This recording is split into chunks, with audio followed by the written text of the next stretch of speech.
Eu cumprimento os irmãos com a paz do Senhor. Eu convido os irmãos para abrirem vossas Bíblias no livro de Levítico, no capítulo 16, versículo 30.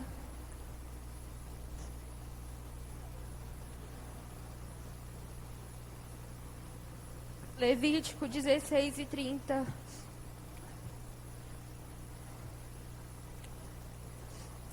Os irmãos encontraram?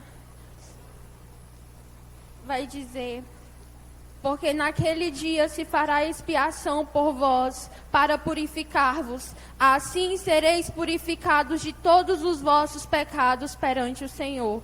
Os irmãos, podeis assentar. Irmãos, quero dizer que é motivo de muita alegria nós estarmos aqui nesta noite. Nós já sentimos grandemente o mover do Espírito Santo em nosso meio. Nós já sentimos Ele falar conosco. Nós já sentimos a presença dEle. Cremos que Ele continuará falando em cada coração. Eu sou grata a Deus por essa oportunidade. Gratidão também aos meus presidentes, suas famílias, pela confiança. Aos meos pastores, todo apoio, orações.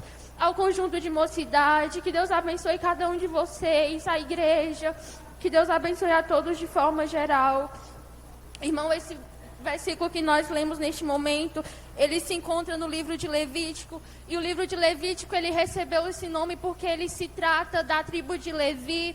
Levi, que foi o terceiro filho de Israel, foi a tribo escolhida quando Deus, na verdade, ele passa no Egito, na 10ª praga, como nós conhecemos a história. E ele causa a morte de todos os primogênitos daquela terra.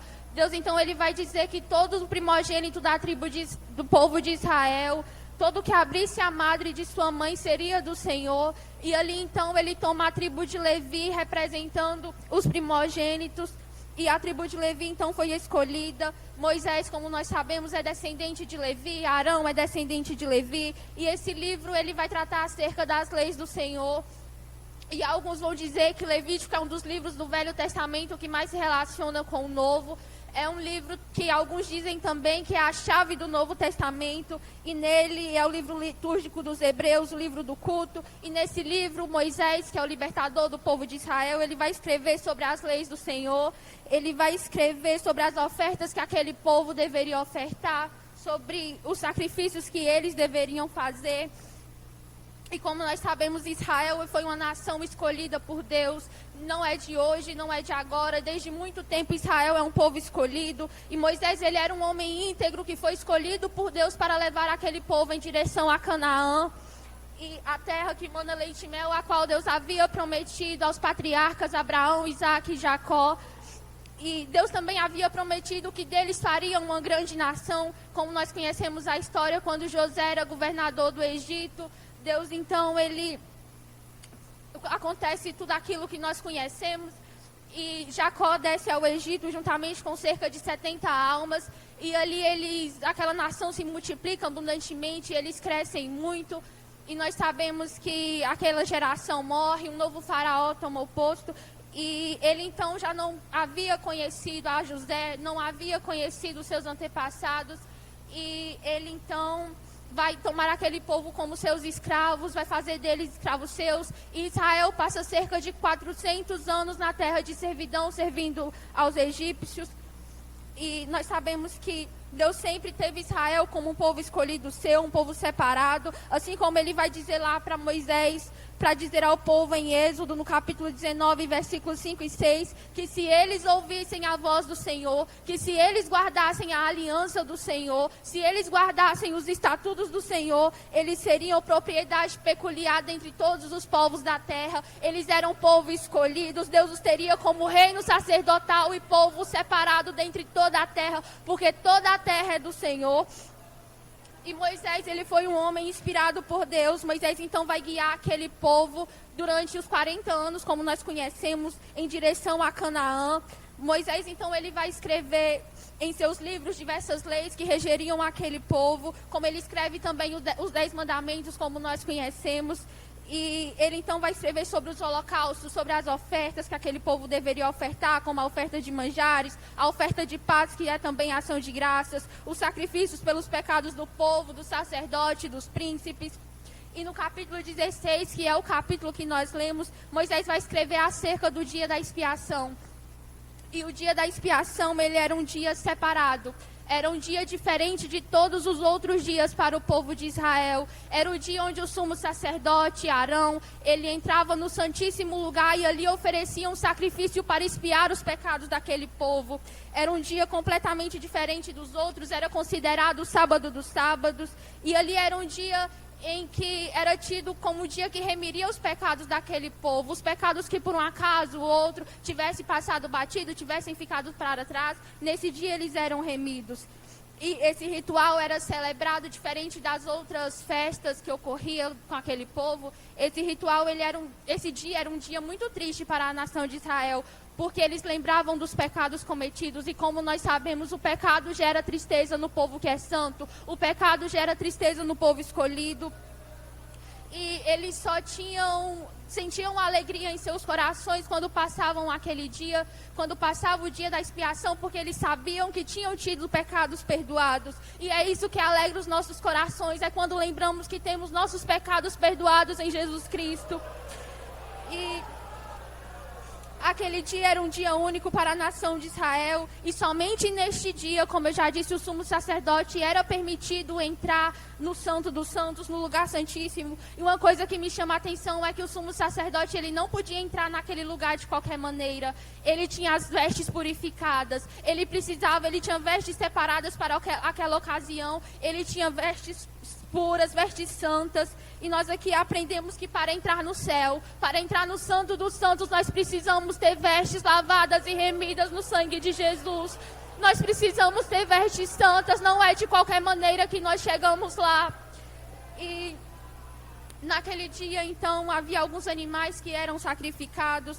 Havia um novilho em que ele era sacrificado para expiar o pecado do sumo sacerdote de sua casa. Havia também um ritual onde era usado 2 bodes, e dentre esses bodes era tirado à sorte. Um deles ia para o deserto, chamado bode emissário, e o outro era então imolado a fim de expiar os pecados daquele povo.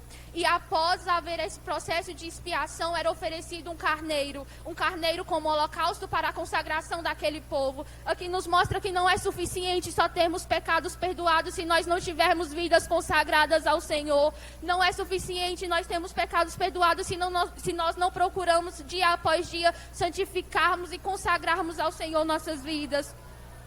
E isso, como nós lemos aqui, era para aquele povo como estatuto perpétuo. Naqueles dias eles então tinham seus pecados purificados perante o Senhor.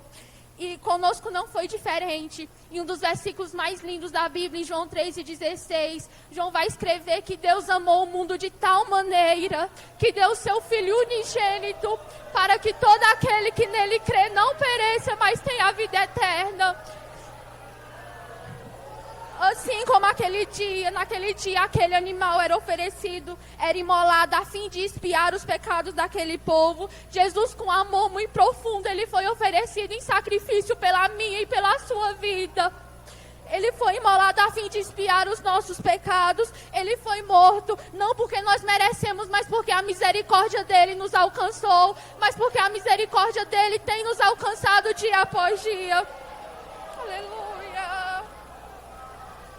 O apóstolo Paulo, ele escrevendo aos Romanos no capítulo 3, no versículo 23, ele vai dizer que todos pecaram e destituídos estão da glória de Deus, sendo justificados gratuitamente pela sua graça, pela redenção que há em Cristo Jesus. No versículo 28, ele então diz que o homem é justificado pela fé sem as obras da lei. Lá em Efésios, no capítulo 2, nós também encontramos o apóstolo Paulo escrevendo que pela graça sois salvos. E isso não vem de vós, não vem das obras, para que ninguém se glorie, mas é dom de Deus. A nossa salvação não é porque nós merecemos, não é porque eu e você merece, é porque o Senhor é misericordioso, é porque Ele deu o seu Filho unigênito para morrer, para perdoar nossos pecados. No livro de Isaías, no capítulo 53, o profeta ele vai escrever acerca do sofrimento do Messias. Uns versículos muito sofridos, muito lindos, que vão dizer a partir do versículo 4... que verdadeiramente Ele tomou sobre si as nossas iniquidades e as nossas dores levou sobre si, e nos reputávamos por aflito de Deus e oprimido, mas Ele foi ferido por causa das nossas transgressões e moído por causa das nossas iniquidades. O castigo que nos traz a paz estava sobre Ele, pelas suas pisaduras fomos sarados. Todos nós andávamos desgarrados como ovelhas. Cada um se desviava pelo seu caminho, mas o Senhor fez cair sobre ele a iniquidade de nós todos. Ele foi oprimido e afligido, mas não abriu a sua boca. Como um cordeiro foi levado para o matadouro e como ovelha muda para os seus tosqueadores, assim ele não abriu a sua boca. Jesus, ele morreu, ele deu a sua vida por uma humanidade pecaminosa, uma humanidade pecadora que não merecia o plano de redenção. Nós não merecemos estar aqui nesta noite, mas a graça do Senhor tem nos alcançado. A misericórdia dele são as causas de nós não sermos consumidos. E assim como aquele sacerdote, ele entrava no santíssimo lugar sozinho. Jesus Cristo, ele caminhou pela via dolorosa pelas ruas de Jerusalém. Até o Gólgota, ele carregou uma cruz muito pesada, sozinho. Ele teve uma coroa de espinhos colocada em sua cabeça. Ele teve sede e lhe deram vinagre. Ele foi chicoteado, sofreu até a morte, na morte mais dolorosa da época, na morte mais humilhante da época, que era a morte de cruz. O Deus Todo-Poderoso, cheio de glória, majestade, a quem merece todo louvor, exaltação. Ele deu o seu Filho único para morrer, para perdoar o meu e o seu pecado, para que hoje nós tivéssemos vida e vida com abundância. Jesus morreu, mas ele ressuscitou no terceiro dia. Ele subiu aos céus e assentou-se à destra de Deus. E ele deixou-nos uma promessa, como está escrito lá em João 14, onde ele diz: não se turbe o vosso coração. Credes em Deus, crede também em mim. Na casa de meu Pai há muitas moradas. Se não fosse assim, eu vos teria dito: vou preparar-vos lugar. E se eu for e vos preparar lugar, virei outra vez e vos levarei para mim mesmo, para que onde eu estiver, estejais vós também. Aleluia. Ele foi para o céu, mas nos deixou a firme certeza. Ele nos deixou a viva esperança de que voltará para nos buscar. Mas Jesus não vai voltar para buscar um povo de qualquer maneira. Jesus, ele vai voltar para buscar um povo santo. Ele vai voltar para buscar um povo remido e lavado no seu sangue. Cabe a nós, amados irmãos, que estamos aqui nesta noite, renunciarmos a nós mesmos, renunciar os prazeres desse mundo.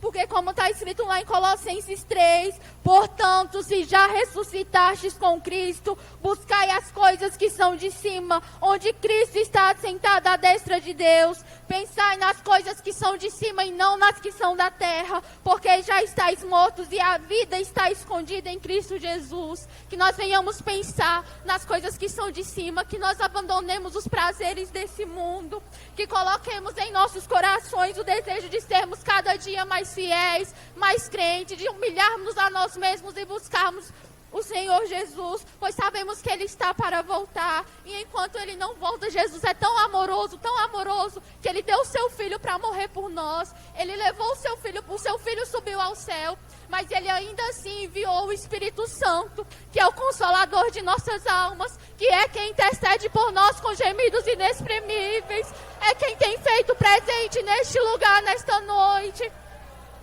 Aleluia! Nós sabemos que não há nada nesse mundo que se compara à presença de Deus. Nenhum lugar de honra, nenhum grau acadêmico que nós podemos alcançar. Nada nessa vida, nenhuma riqueza, nada nessa vida se compara à presença do Senhor. Nada nessa vida se compara a termos nosso nome escrito no livro da vida. Nada nessa vida se compara ao sangue de Jesus derramado na cruz do Calvário por amor a nós. Aleluia. Aquele tabernáculo que na época de Moisés ele era dividido em 3 partes. E uma dessas partes era cobrida por um véu. E esse véu era o que cobria aquele lugar onde um sacerdote podia entrar somente uma vez ao ano para oferecer este sacrifício no qual eu falei. E quando Jesus, ele morreu naquela cruz, esse véu foi rasgado. E hoje nós temos o privilégio, nós temos direito, nós temos acesso direto ao céu. Nós podemos dobrar nossos joelhos, nós podemos falar com Jesus qualquer hora que quisermos, onde quer que estejamos. Isso é grande motivo para que nós abramos a nossa boca, para que nós glorifiquemos ao nome do Senhor. Nós não temos razões para ficar calados. Nós devemos gratidão eterna ao nosso Senhor Jesus. Nós devemos glorificá-lo e bendizê-lo na beleza da sua santidade. Aleluia. Que procuremos, irmãos, cada dia seguir os passos do Mestre Jesus. Assim como Ele é santo, que nós sejamos santos. Aquele que é santo, que santifique-se mais. Aquele que é puro, que purifique-se mais. Pois sabemos que Jesus está para nos buscar. Ele está para voltar e nos levarmos para o céu com Ele. Amigo ouvinte que está aqui nesta noite. O Jesus no qual eu falei. O Jesus no qual essa igreja prega. Ele é o Jesus que tem poder para te salvar. Ele é Jesus que tem poder para perdoar os seus pecados, para te libertar daquilo que você acha que não pode ser livre. Ele morreu na cruz para perdoar os seus pecados. Deus deu o seu Filho único para morrer, para que você tivesse o direito de salvação. Basta que você abra seu coração para Ele e deixe que Ele faça morada em ti. Basta que você deixe Ele entrar em seu coração, entregue sua vida a Ele e tenha certeza que é a melhor escolha que você fará em sua vida. Irmãos, que cada dia nós procuremos entregar nossas vidas ao Senhor, que nós nos mantenhamos firmes na sua presença, esperando o arrebatamento, pois sabemos que Jesus está para nos buscar. Eu peço à igreja que ore em meu favor, porque eu sou muito carente da oração dos irmãos. E eu agradeço essa oportunidade em nome de Jesus.